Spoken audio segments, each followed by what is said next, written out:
मथुरा से खबर है, जहां पर देश के नामचीन काव्यकार डॉक्टर कुमार विश्वास शनिवार को ठाकुर श्री बांके बिहारी के दरबार में हाजिरी लगाने पहुंचे। मंदिर में कविराज पूरी तरह आस्था के रंग में रंगे नजर आए, जहां उन्होंने अपने आराध्य को भजन भी गाकर सुनाया। डॉक्टर विश्वास ने कोलकाता की घटना पर कड़ी प्रतिक्रिया जताते हुए राजनीतिक दलों को आड़े हाथों में लिया। धार्मिक नगरी में एक निजी कार्यक्रम में शामिल होने आए जाने माने कवि कुमार विश्वास सुबह ठाकुर बांके बिहारी जी के मंदिर पहुंचे थे। द्रौपदी की बात भी आती है और जैसे लाज बचाई द्रौपदी की और कलकत्ता जैसा कांड, क्या कहेंगे?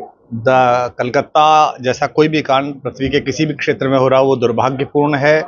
और मुझे तो दुख इस बात का है कि वहाँ की हमारी बड़ी बहन, हमारी बहन जी दीदी ने राजनीतिक रूप से चर्चा करते हुए वाम के साथ राम का प्रयोग किया। वो बहुत ही कष्टकर था, क्योंकि पृथ्वी की अराजकताओं के नाश के लिए भगवान का अवतार होता है।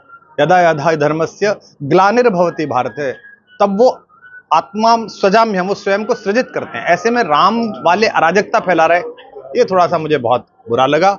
मैं उस बिटिया के लिए क्या कहूँ, एक पुरुष होने के नाते, एक पिता होने के नाते, एक भाई होने के नाते मैं लज्जित हूँ।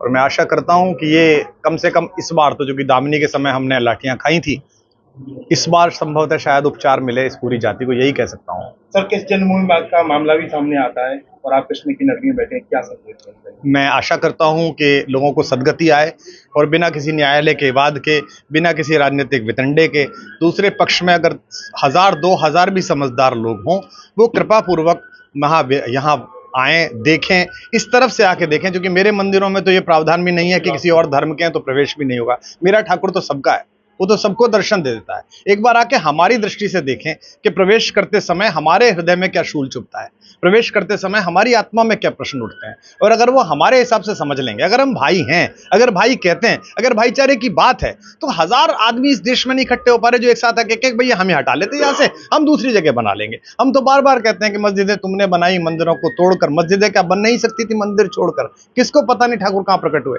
किसको पता नहीं कि भगवान कहाँ आए थे? जब सबको पता है तो आज भी जाते समय एक दृष्टि उठा के मेरे मन में यह आया कि एक विधर्मी, एक नीच आदमी आके पाप कर गया था, लेकिन जो हमारे ही घरों में पैदा हुए, जो हमारे ही भाई बहन थे 10 पीढ़ी पहले, अगर वो भी इस पाप का समर्थन कर रहे हैं या मौन है, तो इस तटस्थता का अपराध इतिहास दंड के रूप में देता है और उसके बाद बाकी लोग उसका फायदा भी उठाते हैं। तो मैं आशा करता हूं, भगवान से मैं उनके जन्मदिन पर यह प्रति उपहार मांगता हूं कि वे अपने दूसरी तरफ गए हुए पुत्रों को भी ये सद्बुद्धि दें कि वो विनम्रता पूर्वक इस ढांचे को उठा के कहीं और ले जाएं, ताकि भगवान का परिसर उनके श्री यश की जय जयकार से गूंजता रहे और हमारे मन में किसी प्रकार का प्रश्न ना हो। बोल बांके बिहारी लाल की। मथुरा से अमित शर्मा की रिपोर्ट।